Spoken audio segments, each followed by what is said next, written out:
It should be noted that in terms of Section 73(6)(a) of the Correctional Services Act, an offender serving a determined or cumulative sentence of not more than 24 months may not be placed on parole or day parole until such an offender has served either the stipulated non-parole period.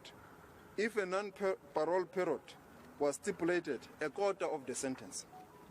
In this case, there is no stipulation for the non-parole period.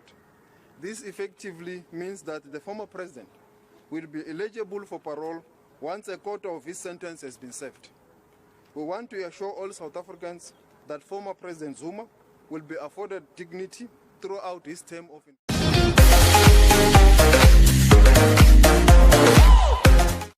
Hello everyone, welcome back to Sane Live Channel. Thank you so much guys for tuning in. Guys, that was the Minister of Correctional Services explaining how does the parole work and how will it affect the former President Jacob Gedleyihlekisa Zuma's sentence.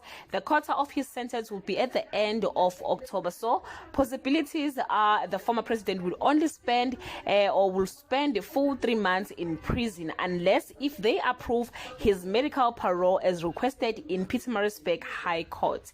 Zuma supporters are pleading for him to be released, taking into consideration that he is the first-time offender, he is an old man, and that his wife Makumalo is not feeling well because of this whole situation. It is believed that she is the one the ambulance were called for yesterday. Again, guys, the former president is not arrested for corruption or crime, but for refusing to attend the Zondo Commission.